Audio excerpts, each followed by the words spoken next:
नमस्कार दोस्तों, स्वागत है आपका मनदीप महेंद्र शो में। आज बात करेंगे राज्यसभा चुनाव को लेकर। 16 तारीख को वोटिंग है और आज 3 लोग मैदान में आ चुके हैं, बीजेपी, कांग्रेस और एक निर्दलीय उम्मीदवार। मेरे साथ बातचीत में वरिष्ठ पत्रकार महेंद्र सिंह है। सर, स्वागत है आपका। धन्यवाद मनदीप जी। कैसा मुकाबला होगा सर अब? कायदे से तो मनदीप जी मुकाबला होना ही नहीं चाहिए, क्योंकि स्पष्ट है कि दो ही उम्मीदवार जीत सकते हैं। संख्या बल के हिसाब से स्पष्ट है कि एक बीजेपी का जीतेगा, एक कांग्रेस का जीतेगा। लेकिन कांग्रेस का और खासकर हरियाणा का इतिहास है कि यहां पर कुछ भी हो सकता है। जरूरी नहीं है कि संख्या बल आपके पास है तो आपका उम्मीदवार ही जीत जाए। हमने देखा है पिछले कुछ सालों में, और हरियाणा में तो 2 बार ऐसा हो चुका है कि निर्दलीय अचानक से जीत जाते हैं। कहीं क्रॉस वोटिंग हो जाती है, कहीं स्याही बदल जाती है। हरियाणा ही नहीं, कई और राज्यों में भी ऐसा हो चुका है। और कमाल की बात यह है कि कांग्रेस में बार बार ये हो रहा है, लेकिन उसके बाद ये ज्यादातर नहीं देखने को मिलता कि कांग्रेस हाई कमान की तरफ से पार्टी के साथ गद्दारी करने वाले नेताओं पर कोई कार्रवाई हो। यानी अगर कांग्रेस के नेता विधायक कोई कांड कर भी देते हैं तो वो आराम से पार्टी में बने रहते हैं। तो इसलिए जो तीसरा उम्मीदवार आया है, इनकी एंट्री इस इलेक्शन को दिलचस्प तो बनाती ही है कि क्या पता क्या हो जाए, क्या पता इतिहास अपने आप को दोहरा दे। जी, तो जो कांग्रेस का उम्मीदवार आया सर, कहीं ना कहीं चौंकाने वाला था। एकदम नया चेहरा आया है, करमवीर बौद्ध जी, जो जिसका नाम भी नहीं कहीं हमने नहीं सुना होगा, बल्कि आज गूगल पे लोग सर्च कर रहे हैं कि कौन है, क्या बैकग्राउंड है। तो एक चौंकाने वाला फैसला कोई गुट से नहीं है, तो इसका क्या कुछ प्रभाव आप मानते हैं सर? हाँ, ये बिल्कुल चौंकाने वाला नाम है, क्योंकि हरियाणा से राज्यसभा के उम्मीदवार बने हैं। तो हरियाणा की राजनीति में कोई इतना बड़ा नाम नहीं है। हरियाणा की राजनीति में बल्कि जो बड़े बड़े नेता हैं वो शायद भूपेंद्र सिंह हुड्डा के अलावा उनको शायद कोई जानता भी ना हो, क्योंकि वो सचिवालय में काम कर चुके हैं, भूपेंद्र सिंह हुड्डा से लगातार संपर्क में रहे हैं हर लिहाज से। तो शायद उनके अलावा कोई जानता भी ना हो। लेकिन जो मुझे मोटा माटी पता चली है कि मनदीप जी, आप पिछले कुछ सालों में राहुल गांधी की जो कार्यशैली देख रहे हैं, उनकी कार्यशैली के ऊपर अंबेडकर की जो विचारधारा है, दलित पिछड़ों के जो मुद्दे हैं, उनका ज्यादा असर देखने को मिलता है। अंबेडकराइट्स जो बुद्धिजीवी हैं, उनके ज्यादा संपर्क में है राहुल गांधी। तो उसी संपर्क में से, उसी इकोसिस्टम में से ये नाम निकलकर सामने आया है। और हाल फिलहाल उनके बारे में मुझे ये पता चला है कि वो हिमाचल प्रदेश में संगठन में काम कर रहे हैं और वहां पर अच्छा काम कर रहे हैं। इसलिए उनकी जो बड़ी सिफारिश आई है वो हिमाचल के मुख्यमंत्री की तरफ से आई है। हरियाणा के किसी बड़े नेता ने उनकी सिफारिश या उनका नाम आगे शायद नहीं किया। उनके लिए भी ये इतना ही सरप्राइजिंग था जितना बाकी लोगों के लिए था।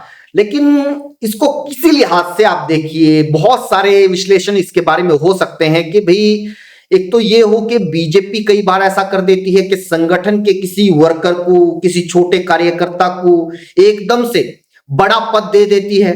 इस तरह का भी विश्लेषण हो सकता है। एक फिर ये भी हो सकता है कि भाई हाईकमान चाहता है कि भाई पार्टी जो स्टेट है वो भी हमारे हिसाब से चले, तो फिर वो जो पैराशूट कैंडिडेट है उसको उतारना और फिर हरियाणा में एक और ऐसा आपका पावर सेंटर बनाना, वो भी एक मैसेज हो सकता है। या फिर ये भी हो सकता है कि भी कांग्रेस नेतृत्व ने हरियाणा के बहुत सारे नेताओं को आजमा लिया है, देख लिया है, और कांग्रेस को हरियाणा में जरूरत तो है ही एक दलित नेता की, ऐसा दलित नेता जो एक्चुअल में दलितों के लिए बोले, उनके मुद्दों को उठाए, उनके मुद्दों की पकड़ हो, जो सच में ही दलित चिंतन से जुड़ा हो, अंबेडकराइट हो। तो उस कैटेगरी में तो ये सही बैठते हैं, ये दलित चिंतक हैं और ये वैचारिक तौर पर। जी, कांग्रेस के पास उदयभान जी हैं, कुमारी शैलजा है, पहले है तो है दलित चेहरे। हाँ है, लेकिन आप देखिएगा कि कुमारी शैलजा जी का जो चुनाव के दौरान उनका जो रवैया था, क्योंकि अगर आपके पास कुमारी शैलजा जैसा बड़ा नेता है जो केंद्र में मंत्री से लेके कई बार सांसद तक और फिर प्रदेश अध्यक्ष तक वो रही हैं, तो उनका असर ये होना चाहिए था सिर्फ उनके पार्टी में होने की वजह से, क्योंकि नया नया वो सांसद का चुनाव भी जीती, अच्छे वोटों से जीती, तो उनका पार्टी में होने की वजह से और मुख्यमंत्री की दौड़ में भी हमेशा उनका नाम आता है।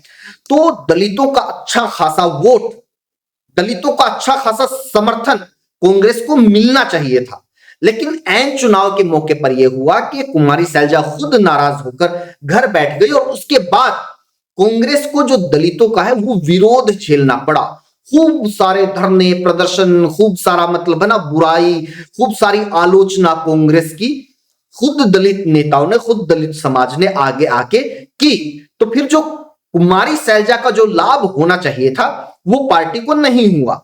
और चौधरी उदयभान की आपने बात की, तो अगर वो प्रदेश अध्यक्ष रहते, दलितों के बड़े चेहरे बन पाते, अगर वो ये दिखा पाते कि भी मैं पार्टी का प्रदेश अध्यक्ष हूं, मैं पार्टी का संगठन में सबसे बड़ा नेता हूं, तो दलित मुझसे जुड़े और दलितों के वोट पार्टी को मेरी वजह से मिलेंगे, अगर वो ये कर पाते तो फिर कुमारी सैलजा की जो नाराजगी चुनाव के दौरान हुई उसका कोई असर नहीं होता। लेकिन चौधरी उदयभान ये करने में वो निष्प्रभावी रहे, वो नहीं कर पाए ये काम। वो बड़े दलित नेता और खासतौर पर कुमारी सैलजा से बड़े दलित नेता वो नहीं बन पाए। तो अब ऐसे में क्योंकि आपने ओबीसी प्रदेश अध्यक्ष दे दिया, जाट समाज से क्योंकि जो सबसे ज्यादा वोट हरियाणा में है उनसे आपने नेता प्रतिपक्ष दे दिया, और उसके बाद क्योंकि लगातार पिछले कई साल से आप दलित प्रदेश अध्यक्ष बनाते आए हैं, तो फिर ऐसे में ये सवाल भी पार्टी के भीतर भी मंथन होने लगा था कि भाई क्या फिर दलितों से अलग पार्टी अब सोचने लगी है। तो फिर यहां पर जो सबसे बड़ा और सबसे प्रभावी पद था वो ये राज्यसभा का ही था। तो अब ये किसी दलित नेता को आगे किया जा रहा है। अब देखने वाली बात यही है कि क्या ये दलितों को सकारात्मक तौर से वापिस कांग्रेस के साथ जोड़ने में सफल रहते हैं, ये कितना अपना प्रभाव हरियाणा में क्रिएट कर सकते हैं। क्या ये चौधरी उदयभान कुमारी सैलजा से बड़े नेता साबित हो सकते हैं, या फिर हमने देखा है कि नेता पद तो ले लेते हैं लेकिन उसके बाद वो किसी नेता के, किसी पार्टी नेतृत्व के पिछलगू बन के रह जाते हैं, या फिर एक बार पद मिल गया उसके बाद आराम से ठीक है अभी 5-6 साल कोई दिक्कत वाली बात नहीं है, एक बार मुहर लग गई है सांसद की, उसके बाद क्या ही ज्यादा संघर्ष या ज्यादा आलोचना, ज्यादा मुद्दे उठाने, धरने प्रदर्शनों की क्या ही जरूरत है। तो इस मोड में बहुत सारे नेता आ जाते हैं। अभी कांग्रेस के भीतर लगभग ऐसे ही नेता भरे पड़े हैं। बहुत सारे नेता ऐसे हैं जिनको ये लग रहा था कि भी अगर इसको टिकट दे दी जाए, ये सांसद बन जाए, इनको ये पद मिल जाए तो पता नहीं ये क्या कर देंगे। लेकिन उसके बाद हम देख रहे हैं कि उनको पद मिलने के बाद उसका उनके समाज में ही कोई ज्यादा असर देखने को नहीं मिलता। जी, आज नामांकन में आपने फोटो देखी होगी तो वहाँ पे चौधरी भूपेंद्र सिंह हुड्डा और रणदीप सिंह सुरजेवाला दिख रहे हैं। तो बाकी जैसे कुमारी सैलजा नहीं दिख रहे, तो इसको आप कैसे देख रहे हैं? ये है ना, देखो जैसे आपने सवाल किया ना, ये मीडिया में बार बार सवाल होते हैं और ये कई मौके होते हैं। बहुत सारे मौकों पर आपने देखा होगा कि कुमारी सैलजा भी जो संगठन की, खासतौर पे जो स्टेट लेवल की जो किसी भी तरह का आयोजन, किसी भी तरह की मीटिंग या धरने प्रदर्शन होते हैं जहां पर मतलब पार्टी के ज्यादातर नेता मौजूद होते हैं, तो कुमारी सैलजा उसमें ज्यादा सा इंटरेस्ट लेती नहीं, उनकी ज्यादा सी हाजिरी रहती नहीं है। अब उनकी वो जो भी वजह है, उनकी अलग से व्यस्तताएं होंगी या उनका कार्यक्रम नहीं होगा, वो जो भी है वो जाने।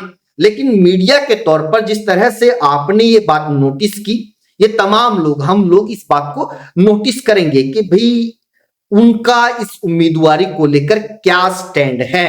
तो सर क्या लग रहा है, अब जैसे जो हरियाणा का नेतृत्व है वो खुश है इस चेहरे से? क्या हो पाएगा? और जो सतीश नंदल जी है, जो निर्दलीय उम्मीदवार आए हैं, तो अगर इनेलो उनको वोट करती है तो क्या रहेगा फिर? क्या समीकरण ये बनेंगे? देखिए इनेलो अब उनका क्या पक्ष रहता है ये देखने वाली बात है, लेकिन एक मोटा मोटा पक्ष हमेशा इनेलो का ये रहता है कि इनेलो कभी कांग्रेस के साथ तो नहीं जाएगी। और नांदल साहब पुराने लोकदली हैं, लंबा टाइम उन्होंने इनेलो में काम किया है, तो इस लिहाज से क्या पता उनको समर्थन भी मिल जाए। लेकिन बात वही है कि इतने भर समर्थन से काम नहीं बनेगा। ऐसी सेंध हमारी चाहिए जिस तरह की सेंध हमारी सुभाष चंद्रा के टाइम पर हुई थी, जो सेंध हमारी कार्तिकेय शर्मा के टाइम पर हुई थी, इतनी भर से भी काम नहीं चलेगा। वो जो सुभाष चंद्रा के टाइम पर स्याही बदलना और बहुत सारे विधायकों की जो वोट है वो ही कैंसिल हो जाना, इस तरह का अगर कुछ अप्रत्याशित होता है तो ही उनके चांस हैं। और ये चांस हैं क्योंकि ये हरियाणा है, ये कांग्रेस है, ऐसा कुछ भी होता आया है, तो इसी वजह से ये इलेक्शन थोड़ा दिलचस्प बनता हुआ नजर आ रहा है। लेकिन हाल फिलहाल क्या है स्थिति कि ज्यादा सा रिस्क लेने के मोड में कांग्रेसी नजर नहीं आ रहे हैं, क्योंकि अभी चुनाव बहुत दूर है। आपने देखा होगा कि किरण चौधरी या फिर जब कुलदीप बिश्नोई ने तो कह के ही वोट दे दी थी, किरण चौधरी के वोट को लेकर पिछले राज्यसभा चुनाव में विवाद छिड़ गया था। तो उस दौरान ये संभव था क्योंकि चुनाव नजदीक थे और इन नेताओं ने लगभग मन बना लिया था कि भी अभी हमें कांग्रेस की राजनीति नहीं करनी है, तो वो एक आसान स्टेप था। लेकिन अभी चुनाव बहुत दूर है और यह भी देख लिया गया है कि भी एक बार कोई कांग्रेस से इस तरह का काम करके बाहर चला जाता है तो फिर उसके बाद उनके घर बैठने वाली स्थिति आ जाती है। हमने देखा कि अभी जो कांग्रेस में रहते हुए किरण चौधरी हो, वो मुख्यमंत्री पद की दावेदार से नीचे बात नहीं करती थी, लेकिन बीजेपी में जब गई एक तरह से तो अच्छा सम्मान दिया उनको, जाते ही राज्यसभा में भेज दिया। लेकिन उसके बाद जब दोबारा नामांकन की बारी आई, दोबारा उम्मीदवार बनाए जाने की बारी आई, तो फिर अभी उनका नाम आगे नहीं किया गया, यानी आज की तारीख में उनके पास कोई ऐसा संवैधानिक पद नहीं है। कुलदीप बिश्नोई जो मुख्यमंत्री पद के दावेदार होते थे, कई लोगों की टिकटें बांटते थे और कुछ विधायक उनके समर्थन से जीत भी जाते थे। आज ना वो खुद विधायक है, ना सांसद है, ना बेटे हैं, ना खुद विधायक है, ना सांसद है और टिकट तक के लाले पड़ जाते हैं। तो अभी कई नेताओं की ऐसी गति देखी जा चुकी है। तो ये रिस्क क्या कोई कांग्रेस का विधायक लेगा अभी? और सबसे बड़ी बात यह कि आज कांग्रेस सिर्फ बीजेपी के नहीं, जनता के निशाने पर बहुत ज्यादा है। सबसे बड़ी बात यही है सर। हाँ, अगर अभी कोई ऐसी हरकत कांग्रेस का नेता करेगा तो फिर जनता की थू का बहुत ज्यादा सामना करना पड़ेगा। एक तरह से यूं मान के